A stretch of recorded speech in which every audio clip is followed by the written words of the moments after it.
Well, Kim, and whenever that story was shot, canola was a much higher price than it is right now. Where are we looking at on the canola price? Well, if you look at forward contract prices for canola for harvest delivery, anywhere from say $5.90 to maybe up to $6.30. You know, that's, as you were talking about, significantly lower than it was this time last year when it was around $8.50. And of course, you can remember when prices were up $12.50, $13.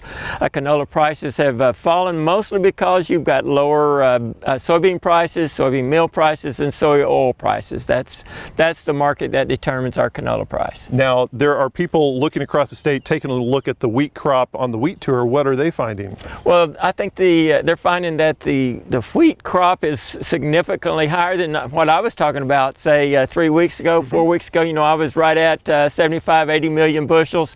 The Oklahoma crop tour this week came in at 108.8 million bushels, 39 million or 3.9 million acres harvested, a yield of 27.7. You can look at the 5-year average. It's 3.5 million harvested acres, 27.4 bushels per acre, and right at 100 million bushel crop. So they've got this crop above average right now. So whenever the Oklahoma wheat crop starts selling to the world, what are they going to be competing against?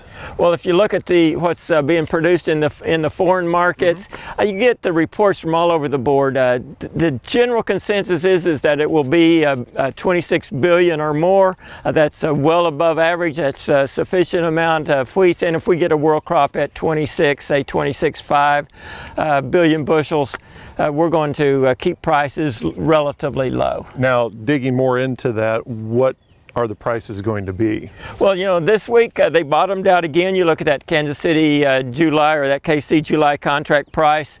It created a new low at 485.5. It recovered about 20 cents by the end of the week. That's good news. Finally get that thing kick off the bottom, and what we got to break is $5.10. If we're say 5.12, 5.15 on next Tuesday, then I think we'll run up to 5.20. 5.20 is really strong resistance. If we can pop that sucker, we can possibly run up to 5.60. I don't think there's anything out there to cause this.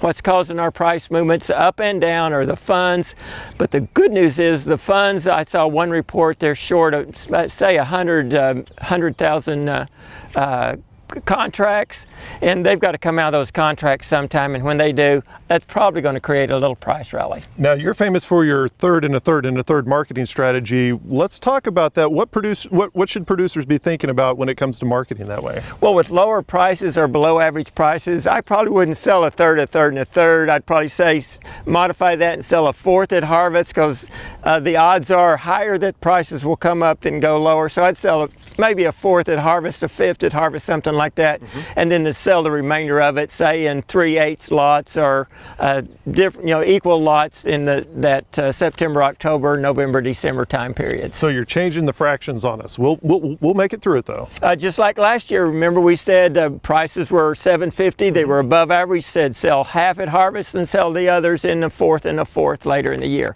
I think when prices are low, you want to modify that strategy, sell less on that low price. Doesn't mean price is going up, but the odds are on your side that it will. Okay, thank you much. Kim Anderson, Grain Marketing Specialist here at Oklahoma State University.